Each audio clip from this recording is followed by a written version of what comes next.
Hello students, last video में हमने देखा था नेसेसरी कंडीशन एनालिटिक फंक्शन के लिए। आज हम कॉची रीमान समीकरण का ध्रुवीय रूप देखेंगे। ठीक है, polar form of Cauchy Riemann equation. ये भी पहले जैसे से थोड़ा सा रिलेटेड है, जो हमने पहला थ्योरम प्रूव करा था कॉची रीमान इक्वेशन, उसी के हेल्प से ये प्रूव करेंगे। ठीक है, थ्योरम है हमारा, यदि f of z is equal to u plus i v एक विश्लेषिक फलन है जहाँ z बराबर r e की पावर आई थीटा, जहाँ u v r थीटा वास्तविक हैं, दर्शाइए कि कॉची रीमान समीकरण निम्न रूप के होंगे। ठीक है, तो हमको ये क्या करना है, प्रूव करना है। ध्रुवीय निर्देशांकों में इसी का दूसरा जो क्वेश्चन है वो इस तरह से बन सकता है कि ध्रुवीय निर्देशांकों में फलन f ऑफ z के विश्लेषिक होने की आवश्यक एवं पर्याप्त शर्त ज्ञात कीजिए। ठीक है, तो सबसे पहले हम क्या मानेंगे, माना f of z is equal to क्या है हमारे पास u प्लस आई वी, जहाँ u क्या है आपका एक्स वाई का फंक्शन है और v भी किसका फंक्शन है, एक्स वाई का फंक्शन है। ठीक है, एक विश्लेषिक फलन है, तब कॉची रीमान समीकरण से, ये वही स्टेटमेंट है जो हमने लास्ट वीडियो में प्रूव करा है। तो ये u x is equal to v y, u y is equal to minus v x, इसको हम इक्वेशन नंबर 1 और 2 दे देते हैं। ठीक है, चूंकि हम पोलर फॉर्म प्रूफ कर रहे हैं इसलिए हमको मानना पड़ेगा कि x बराबर क्या है, आर कॉस थीटा, और y बराबर आर साइन थीटा। ठीक, इसको हम समीकरण 3 और 4 दे देते हैं। तो अब हम क्या करते हैं, समीकरण 3 और 4 का वर्ग करके उनको ऐड कर देते हैं। तो यहाँ पर हो जाएगा x square plus y square बराबर r square cos square theta plus r square sine square theta. ठीक है, दोनों में से आर स्क्वायर कॉमन निकल जाएगा और ये cos square theta plus sine square theta, इसकी वैल्यू क्या हो जाएगी 1। तो हमारे पास हो जाएगा x square plus y square बराबर आर स्क्वायर। ठीक है, अब हमको क्या ज्ञात करना है, अब हमको निकालना है थीटा की वैल्यू। ठीक, तो अब हम क्या करते हैं, समीकरण 4 में समीकरण 3 का भाग दे देते हैं। ठीक है, तो हमारे पास आएगा y अपॉन एक्स बराबर आर साइन थीटा अपॉन में r cos theta is equal to tan theta बराबर हमारे पास क्या हो जाएगा, y अपॉन एक्स, आर से आर सब्ट्रैक्ट हो गया। ठीक है, तो थीटा इज इक्वल टू क्या हो जाएगा हमारे पास, tan inverse y upon x हो जाएगा, और हम इसको दे देते हैं समीकरण 6। ठीक है, जो हमारे पास समीकरण 5 है ये वाली वैल्यू, अब इस वैल्यू को हम क्या करते हैं, x के रिस्पेक्ट में डिफरेंशिएट करते हैं। ठीक है, तो जब हम इस समीकरण को x के सापेक्ष कलन करेंगे तो हमारे पास कितना हो जाएगा, ये 2r डी आर अपॉन में डी एक्स हो जाएगा और इधर से 2x हो जाएगा। ठीक है, तो हमारे पास डी आर अपॉन में d x is equal to क्या बचेगा, x अपॉन में r, 2 से 2 सब्ट्रैक्ट हो गया। ठीक, अब यहाँ से x अपॉन r को हम क्या लिख सकते हैं, समीकरण 3 को देखिए, यहाँ अगर हम cos थीटा बराबर चाहें तो x अपॉन r कर सकते हैं, r को इधर ट्रांसफर करूंगी तो मेरे पास हो जाएगा x अपॉन r बराबर cos थीटा। उसी तरह समीकरण 4 में अगर y अपॉन r करूंगी तो कितना हो जाएगा, साइन थीटा। ठीक है, तो यहाँ से x अपॉन r के स्थान पर हम क्या लिख सकते हैं, cos थीटा लिख सकते हैं। ठीक, कहाँ से आया, समीकरण 3 से आया। उसके बाद हम क्या करते हैं, जो समीकरण 5 था ना उसी का हम y के सापेक्ष अवकलन करते हैं, तो हमारे पास वैल्यू क्या आ जाएगी, 2r डी आर अपॉन में d y is equal to 2y, देन डी आर अपॉन में d y is equal to क्या हो जाएगा, y अपॉन में r। ठीक है, y अपॉन में r की वैल्यू अभी हमने थोड़ी देर पहले डिफाइन करी है, साइन थीटा। ठीक, कहाँ से आया, समीकरण 4 से। ठीक है, अब यहाँ पर जो हमारे पास वैल्यू आई है, अब चूंकि हमने सिर्फ 5 का डिफरेंशिएशन किया है, अब हम क्या करेंगे, जो इक्वेशन हमारे पास 6 था उसका भी डिफरेंशिएशन कर देंगे x और y के रिस्पेक्ट में। ठीक है, तो जो इक्वेशन नंबर 6 क्या था हमारे पास, थीटा इज इक्वल टू के फॉर्म में था। ठीक है, तो डी थीटा अपॉन में d x is equal to, जब हम tan inverse y upon x का डिफरेंशिएशन करेंगे तो वो आ जाएगा हमारे पास 1 upon 1 plus y upon x का स्क्वायर। ठीक है, क्योंकि हम जानते हैं कि जब टेन इनवर्स का डिफरेंशिएशन होता है तो उसका फॉर्मूला क्या हो जाता है, 1 अपॉन 1 प्लस एक्स का स्क्वायर हो जाता है। ठीक है, अगर एक्स के रिस्पेक्ट में करते हैं, तो अगर वाई के रिस्पेक्ट में करेंगे तो 1 प्लस वाई का स्क्वायर हो जाएगा। ठीक है, तो चूंकि हम एक्स के रिस्पेक्ट में कर रहे हैं तो ये हो जाएगा हमारा इस तरह से, और एक्स के स्थान पर क्या है, वाई अपॉन एक्स है। ठीक है, और इस वाई अपॉन एक्स का भी हमको डिफरेंशिएशन करना है, तो ये हो जाएगा माइनस वाई अपॉन में एक्स का स्क्वायर। ओके, सिंप्लीफाई कर लेते हैं, तो ये एक्स स्क्वायर ऊपर चला जाएगा, तो हमारे पास होगा एक्स स्क्वायर अपॉन में x square plus y square into में माइनस वाई अपॉन में एक्स स्क्वायर। एक्स स्क्वायर से एक्स स्क्वायर सब्ट्रैक्ट हो गया, तो हमारे पास वैल्यू कितनी आई, माइनस वाई अपॉन में x square plus y square. ठीक, x square plus y square is equal to हम जानते हैं कितना आया है, आर स्क्वायर आया है समीकरण 5 से। ठीक, और minus y is equal to minus r sine theta, y की वैल्यू पुट कर दिए हम यहाँ से, तो एक आर से एक आर सब्ट्रैक्ट हो गया, तो हमारे पास वैल्यू कितनी आई, माइनस साइन थीटा अपॉन में आर। ठीक है, इसी तरह हम क्या करते हैं, जो समीकरण 6 है उसका y के रिस्पेक्ट में डिफ्रेंशिएशन करते हैं, तो हमारे पास वैल्यू इतनी आएगी, चूंकि हम y के रिस्पेक्ट में कर रहे हैं तो यहाँ पे y अपॉन एक्स का भी डिफ्रेंशिएशन हो जाएगा, और वो कितना हो जाएगा हमारे पास 1 अपॉन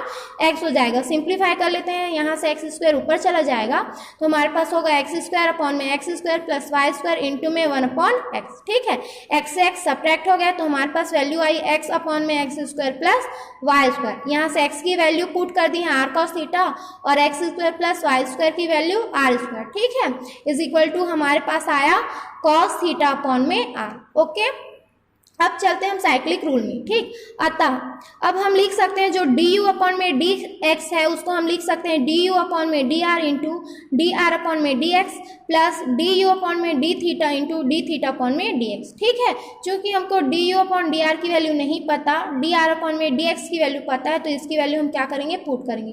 तो यहाँ से डी आर अपॉन में डी एक्स की वैल्यू कितनी आई थी हमारे पास, कॉस थीटा, पुट कर दिए। ठीक है, उसी तरह डी थीटा अपॉन में डी एक्स की वैल्यू कितनी आई है हमारे पास, माइनस साइन थीटा अपॉन में आर, तो उसको पुट कर लिए। उसी तरह हम y के लिए निकाल लेते हैं, तो डी यू अपॉन में d y is equal to क्या लिख सकते हैं हम, डी यू अपॉन में d r into d r upon में d y plus d u upon में d theta into d theta upon में डी वाई। ठीक है, वापस से डी आर अपॉन में डी वाई की वैल्यू पुट कर देंगे साइन थीटा, प्लस यहाँ से डी थीटा अपॉन में डी वाई की वैल्यू कितनी आई है, कॉस थीटा अपॉन में आर। ठीक, इनकी वैल्यूज पुट कर दी। ये दोनों हो गया किसके लिए, x और y के लिए। उसी तरह हम क्या करते हैं, v के लिए निकाल लेते हैं, तो डी वी अपॉन में d x is equal to हम क्या लिख सकते हैं, डी वी अपॉन में d r into d r upon में d x plus d v upon में d theta into d theta upon में डी एक्स। ठीक, वैल्यू पुट कर देते हैं, d r upon d x की value cos theta, d theta upon में d x की value minus sign theta upon में आर, वैल्यू पुट किए। ठीक है, तो ये हो गया हमारे पास डी वी अपॉन में डी वाई। ठीक, डी वी अपॉन में डी एक्स की वैल्यू फाइंड किए हैं, उसी तरह हम डी वी अपॉन में डी वाई की वैल्यू फाइंड करते हैं। ठीक है, तो ये कितना हो जाएगा, डी वी अपॉन में d r into d r upon में d y plus d v upon में d theta into d theta upon में डी वाई, वैल्यू पुट किए। ठीक है, अब क्या करते हैं, चूंकि हम जानते हैं समीकरण 1 और 2 से हम ऑलरेडी ले चुके हैं, यू एक्स बराबर होता है किसके, वी वाई के। ठीक, अब हम यू एक्स और वी वाई निकाल चुके हैं, है ना। यहाँ से ये हमारा क्या है, ये वाली वैल्यू हमारे पास वी वाई है ये।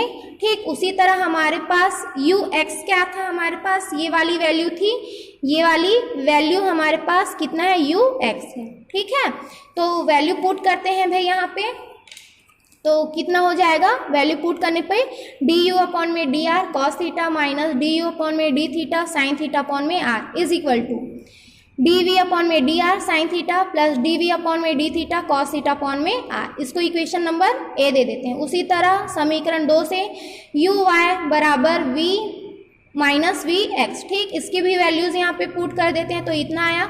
अब क्या करते हैं हम, समीकरण ए में कॉस थीटा का गुणा करते हैं और समीकरण बी में साइन थीटा का गुणा करते हैं, और फिर क्या करते हैं, दोनों को जोड़ देते हैं। तो हमारे पास वैल्यू आएगी डी यू अपॉन में d r cos square theta minus d u upon में d theta sine theta cos theta upon में r plus d u upon में d r sine square theta plus d u upon में d theta cos theta sine theta upon में r is equal to right hand side d v upon में d r sine theta cos theta plus d v upon में d theta cos square theta upon में r minus d v upon में d r cos theta sine theta plus d v upon में d theta sine square theta upon में r. ठीक है, यहाँ से देखो ये वाली वैल्यू और ये वाली वैल्यू आपस में सबट्रैक्ट हो जाएगी।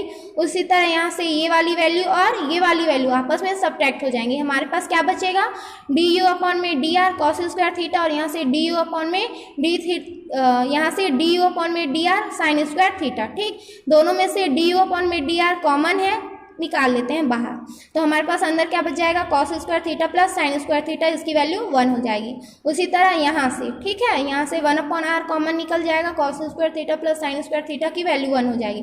तो हमारे पास आ गया डी यू अपॉन में d r is equal to d v upon में d theta into 1 upon r. जमा कर लिख देते हैं डी यू अपॉन में d r is equal to 1 upon r d v upon में डी थीटा। इसी तरह अब हम क्या करते हैं, समीकरण ए में अब क्या करेंगे, हम माइनस साइन थीटा का गुणा करेंगे और समीकरण बी में किसका गुणा करेंगे, कॉस थीटा का, और उसको इसी तरह सॉल्व करेंगे और हमारे पास क्या आ जाएगा, डी वी अपॉन में d r is equal to -1 upon r d u upon में डी थीटा आ जाएगा। ठीक है, उसके बाद हम नेक्स्ट टॉपिक देखते हैं, विश्लेषिक फलन का निर्माण करने की विधि, कंस्ट्रक्शन ऑफ एनालिटिक फंक्शन। तो इसकी 3 विधियां होती हैं, जिसमें से पहला विधि है मिलने थॉम्पसन विधि। ठीक है, तो उसके फॉर्म्स कैसे जानते हैं वो देखते हैं। हम जानते हैं कि z बराबर क्या होता है, x प्लस आई वाई। ठीक है, और z bar is equal to क्या होता है, x माइनस आई वाई। ठीक है, तो हम क्या कर देते हैं, दोनों इक्वेशंस को जोड़ देते हैं, तो हमारे पास आ जाएगा z plus z bar is equal to x plus i y plus x minus i y. ठीक है, ये और ये आपस में सब्ट्रैक्ट हो जाएंगे, तो हमारे पास वैल्यू कितना बचेगा, z plus z bar is equal to 2x। ठीक है, तो यहाँ से x की वैल्यू हमको मिल जाएगी z plus z bar upon में 2।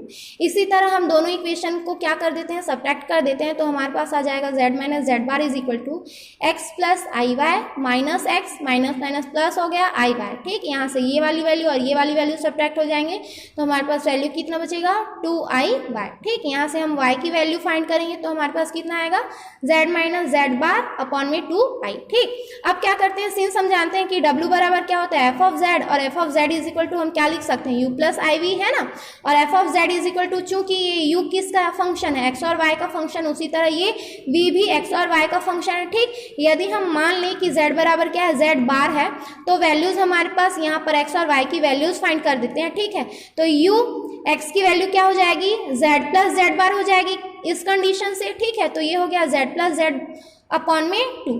उसी तरह यहाँ से y की वैल्यू पुट करते हैं, तो यहाँ चूंकि हम z बार बराबर क्या लिए हैं, z, तो यहाँ से हो जाएगा z माइनस जेड अपॉन में 2i। ठीक, इसी तरह v के लिए भी x और y की वैल्यूज फाइंड करिए। ठीक है, यहाँ से देखो ये दोनों ऐड हो जाएंगे, 2z हो जाएगा, 2z बटा 2, 2 से 2 सब्ट्रैक्ट हो गया, हमारे पास वैल्यू कितनी बची, z। उसी तरह z माइनस जेड, मतलब ये दोनों आपस में सब्ट्रैक्ट हो गया, तो वैल्यू कितनी हो गई, 0। उसी तरह ये भी। ठीक है, इसको हम इक्वेशन नंबर 2 ले लेते हैं। अब क्या करते हैं, ये जो हमारे पास इक्वेशन 2 है, हम उसका x के रिस्पेक्ट में डिफ्रेंशिएशन कर देते हैं। ठीक है, तो ये हमारे पास हो जाएगा f dash z is equal to d u upon में d x plus i v d v upon में डी एक्स। ठीक, तो ये जो डी वी अपॉन में डी एक्स है ना, हम उसको जो समीकरण अभी थोड़ी देर पहले हमने यूज किया वहां से लिख सकते हैं डी यू अपॉन में डी वाई, क्योंकि हम जानते हैं कि v x is equal to क्या होता है, माइनस यू वाई होता है। ठीक है, उस वैल्यू को पुट किए हैं।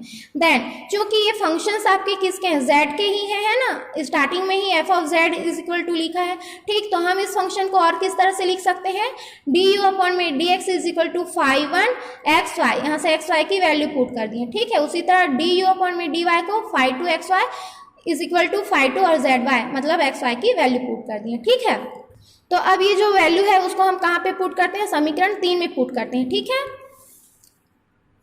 तो यहाँ जब हम समीकरण 3 में उसको रखेंगे तो हमारे पास क्या हो जाएगा, f dash z is equal to 5 1 z 0 minus i 5 2 z 0। ठीक, इसका इंटीग्रेशन कर देंगे, तो ये f dash z d z is equal to integration 5 1 z 0 minus i 5 2 z 0 into में डी जेड। ठीक है, ये हमारा एफ जेड हो गया इज इक्वल टू ये वाला फंक्शन। ठीक, ये कब के लिए, जब आपको यू ऑफ एक्स वाई दिया हो। ठीक है, उसी तरह अब हम क्या कर सकते हैं, जब हमको v ऑफ एक्स वाई दिया हो और हमको क्या ज्ञात करना हो, u ऑफ एक्स वाई ज्ञात करना हो, तो इसी तरह हम इसको भी क्या करेंगे, फाइंड करेंगे। तो जैसे कि यहाँ पर आपने लिया है v x is equal to minus u y, तो उसी तरह अब आप यहाँ पर v का फंक्शन ले लोगे और यहाँ जो फंक्शन है आपका, तो इस पूरे को किस में कन्वर्ट कर दोगे, v के फंक्शन में यूज कर लोगे। ठीक है, तो ये इस तरह से सॉल्व हो जाएगा। तो आज के लिए इतना ही स्टूडेंट्स, थैंक यू।